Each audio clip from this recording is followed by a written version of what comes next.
is high. Take a look, it's in a book, a reading rainbow. I can go anywhere. Friends to know and ways to grow, a reading rainbow. I can be anything. Take a look, it's in a book, a reading rainbow. Reading rainbow.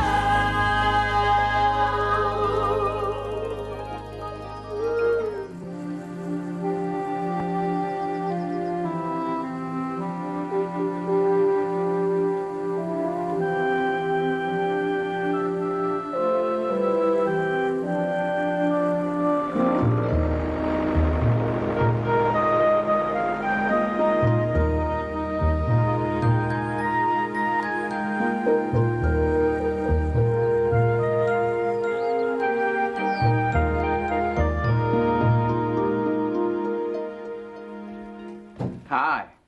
You know, I just love autumn. The trees are bright with color, the air is crisp, and all of my favorite fruits and vegetables are ripe and ready to eat. You know, when I look at all of these wonderful things that come from the earth, it makes me want to stop and say thanks. And a lot of people feel the same way. One group of Native Americans, the Iroquois, begins each morning with a message of respect called giving thanks. Giving Thanks, a Native American good morning message by Chief Jake Swamp. Illustrated by Erwin Printop Jr. Read by Nicholson Earl Billy. To be a human being is an honor, and we offer thanksgiving for all the gifts of life. Mother Earth, we thank you for giving us everything we need.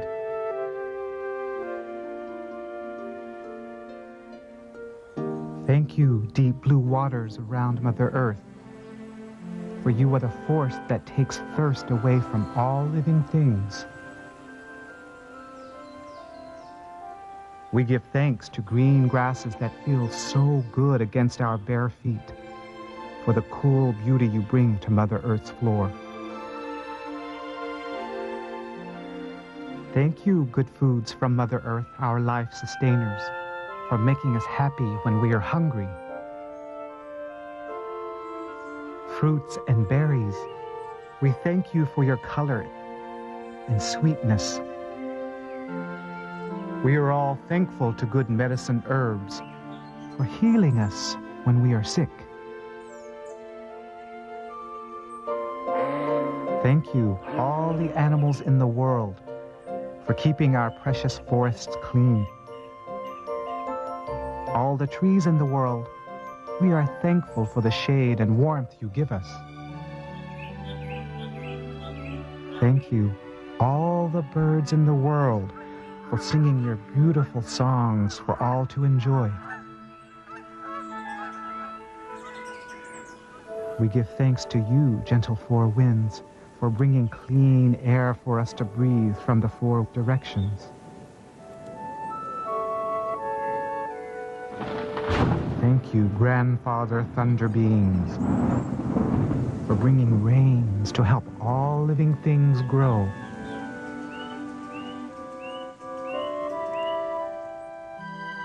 Elder Brother Sun, we send thanks for shining your light and warming Mother Earth.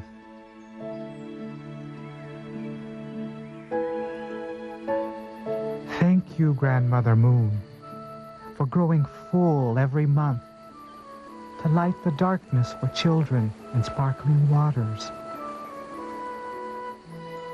We give you thanks, twinkling stars, for making the night sky so beautiful and for sprinkling morning dewdrops on the plants. Spirit protectors of our past and present, we thank you for showing us ways to live in peace and harmony with one another. And most of all, thank you, Great Spirit, for giving us all these wonderful gifts so we will be happy and healthy every day and every night.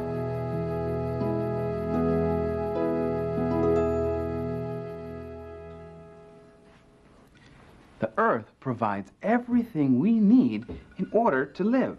The air we breathe, the water we drink, and of course, the food we eat. Now, Mother Nature may grow the food, but it's up to us to get it. There's some fruit that you can just pluck from a tree, but others, like cranberries, are harvested in a way that will boggle your mind.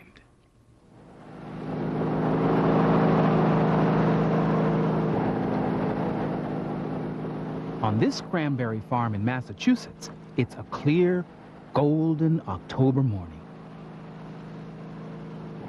The berries are ripe and ready.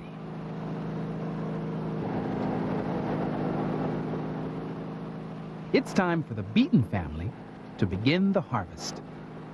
My dad and his dad were farmers, and I learned to love this business. I knew I wanted to be a farmer. When it was time to go to college, everyone was either going to be an engineer or a nurse or whatever, and I always liked to be outdoors, and I had a great opportunity here with being a fourth generation in a good-sized family business. The experience of working and being out in nature is what farming is all about. Farmers like to work with nature, and it's pitting your knowledge against your expectations of nature.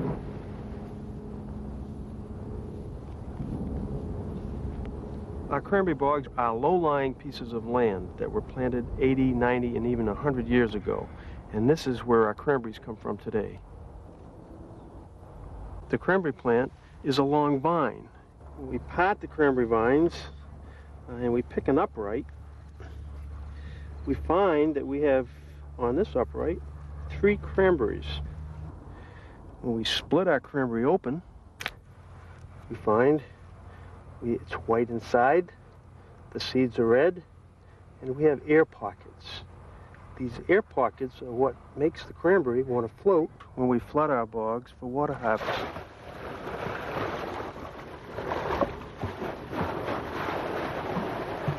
The first thing we do is we'll flood the bog with water. This enables the berries to flow up on top of the vines, then we can come and beat them off with the machines.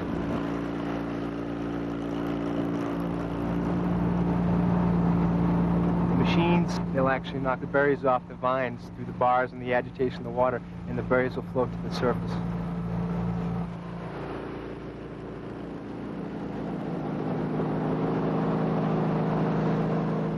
After we harvest the berries, the takeoff crew comes behind me and actually takes them right off the bog.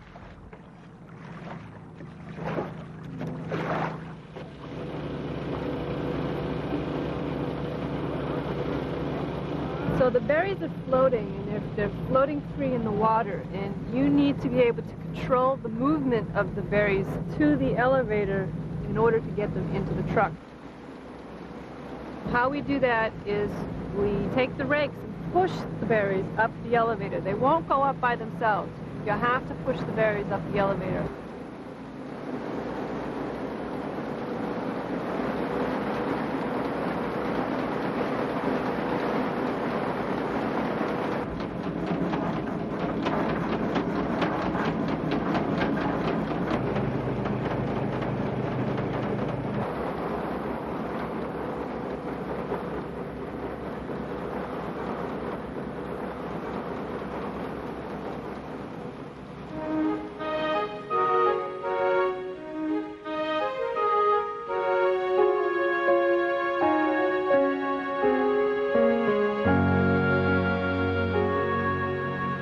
Our favorite time of the year is the fall, right now during the harvest season, because what we have done for the last 365 days is right here before us.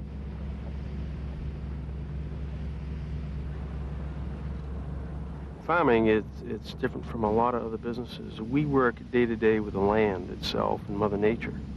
And if things go right and Mother Nature is kind to us, at the end of the year, which is this time of year in October, we can reap our reward, which is cranberries. Or is that just cranberries and nuts?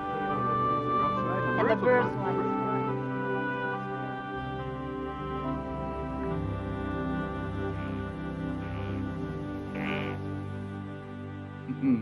Cranberry bread. That's what I'm in the mood to eat.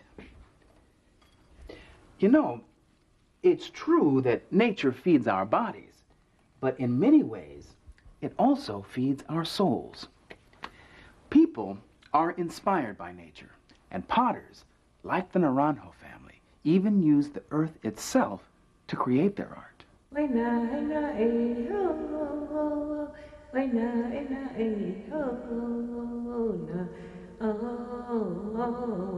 maybe we should put some of The Naranjo family, Dolly, her mother Rose, and her daughter Jody make pots from this earth on the Santa Clara Pueblo as their grandmothers did before them. The mixing of the clay is one of the special parts of making pottery.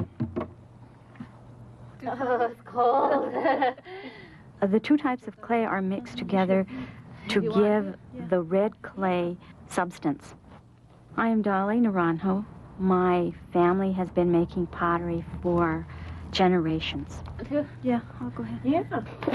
Oh, it's cold. It's really cold. The first moment of stepping into it, how cold it is, and after a few moments, you know, it warms up. Your body responds to it. This matter that's extremely silky and soft, it becomes a part of you.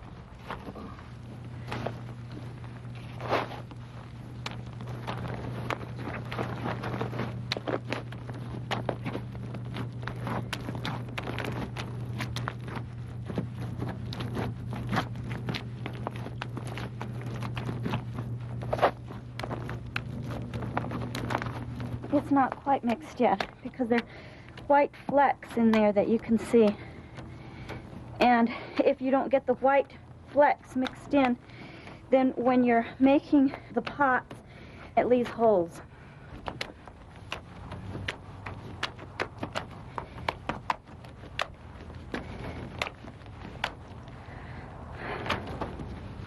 When you've got your feet or your arms in clay, it truly does feel like you're in chocolate pudding.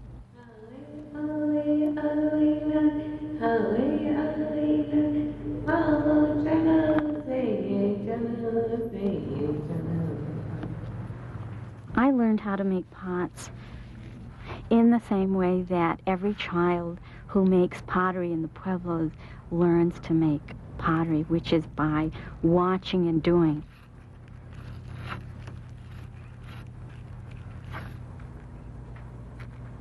The clay is so special, and you never waste it. You never throw any of it away. You never are disrespectful to the clay in any way.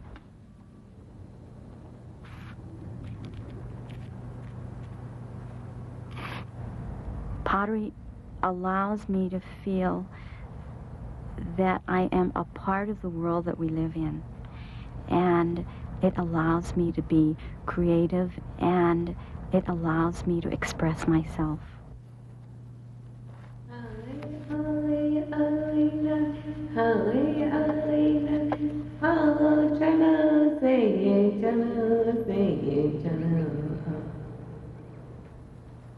When you begin working and making a pot, it forms itself. And when the pot is ready to close, then it comes together, and when it's finished, it's finished. But it's impossible to try and make a pot be something that it doesn't want to be.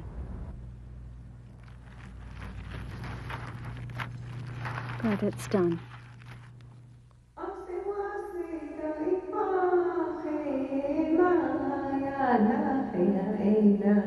Hãy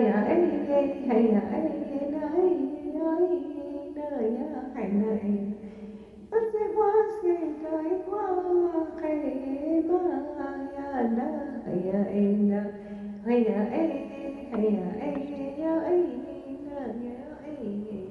I have many, many, many polishing stones. The stones that I have were given to me by my mother when I first started making pottery.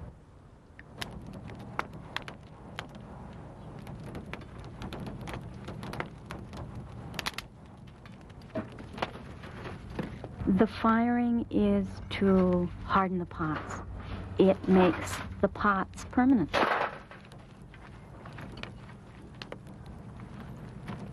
The tin is right there.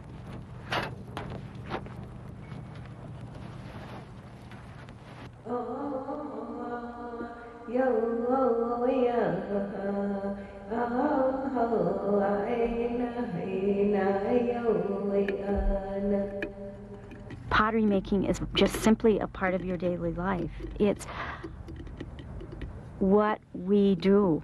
You know, it's who we are. It is our connection to the earth.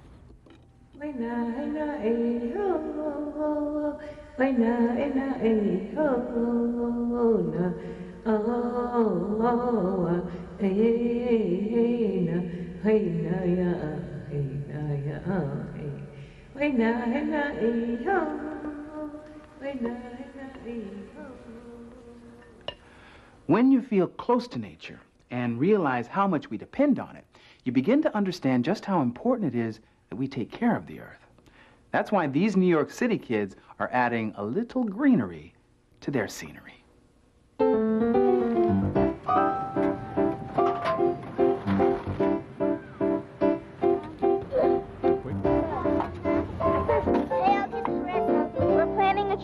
So we can make the street here look pretty and beautiful. We can plant the tree so we're gonna get oxygen. Up on the ground up! Whoa! Trees are great because they give birds and squirrels homes to live in, and they give people shade. We're planting trees so we could save the earth. But we try to relax. We see worms. I think we dug deep enough.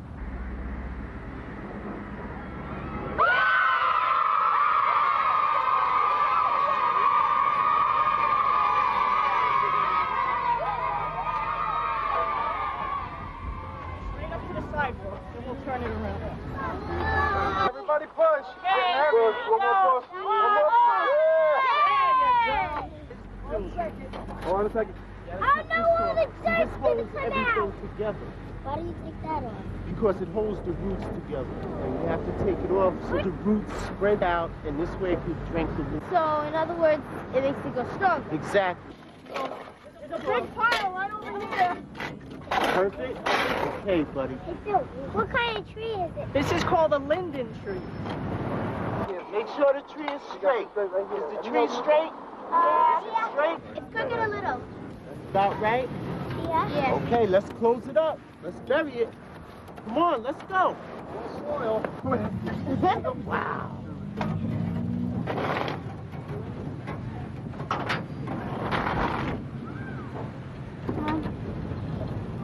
Why are you doing this? It's for the water not to go out, because we don't want the water to go anywhere else, but we want it to stay in the tree. I'll see, wait. All right, we're gonna open the water now. Okay. Hot water. Off. Oopsie. Oh, man. Right here. Hey, heads up, dude. Right here. Okay, bring it over. Bring it over. I didn't have a turn. All right.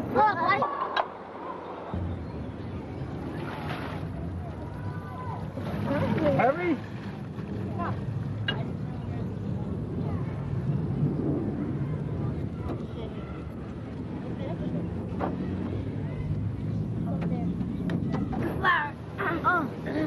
I need to get one now. Oh, okay. Samantha, here. Oh, I got it. We're planting these flowers around the tree to make, it's like to make a home so the tree is like comfortable where it is and happy. Hands me a flower. Whoa. In a circle now. Make some nice and pretty. No, don't put it in. Here's a hole. No. Go there. I feel great about this tree. And I hope it'll stay healthy and grow very much tall.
The earth is very precious to us. It's our wonderful, beautiful home. So if it's in your nature to celebrate nature, then here are some books that you'll be thankful for. But you don't have to take my word for it.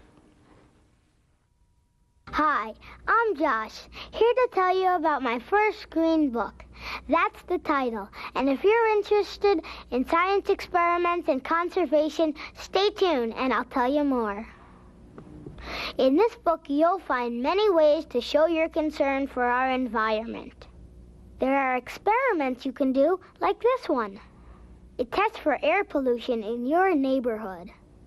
All you need are some jar lids, small labels, and a piece of cardboard. In this book, you can find out what's biodegradable and what isn't.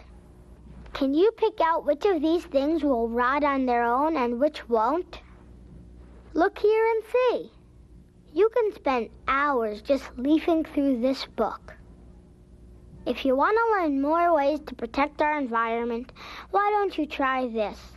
After the program is over, go to your library and ask for my first green book. Hi, I'm Victoria. Let me tell you about a book called A River Ran Wild. It tells the story of a river that was once beautiful. In the beginning, the Indians came to live at the edge of the river. They respected the animals and the earth. Then one day, settlers came to live there. These people did not respect the river. Soon, more people came to live nearby. They built all these factories and dumped waste into the river. The river turned different colors and it smelled really bad. People who cared protested and told people not to dump waste into the rivers anymore. Then once again, the river was clean. This story shows that when people care about the earth, they can clean it up and keep it that way. Now that's beautiful. Hi, I'm Peter Marino. I just read the Tremendous Tree book. It's a great book for nature lovers. It explains a lot about trees and how they reproduce, or make more trees. It shows how you can tell trees apart by looking at their leaves. And throughout the book, there are all kinds of cartoon animals to guide you. The smallest tree is an Arctic birch. The biggest tree is the giant sequoia. It weighs 2,000 tons. How they ever found out how much it weighs, I don't know. Trees are very important. This book gives you some good reasons to protect and preserve them. Why don't you pick up a copy? Fresh, hot cranberry bread. I've got a few for my friends and one for me. You know, when you stop and think about it, we have so many reasons to value this earth. It's full of beauty and wonder, and it gives us everything we need in order to survive. And in return, it's up to us to take care of it. And when we do, well, that's one of the best ways that we can say thanks. I'll see you next time.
Today's Reading Rainbow books are Giving Thanks, a Native American Good Morning Message by Chief Jake Swamp, illustrated by Irwin Printup, Jr., published by Lee and Low Books.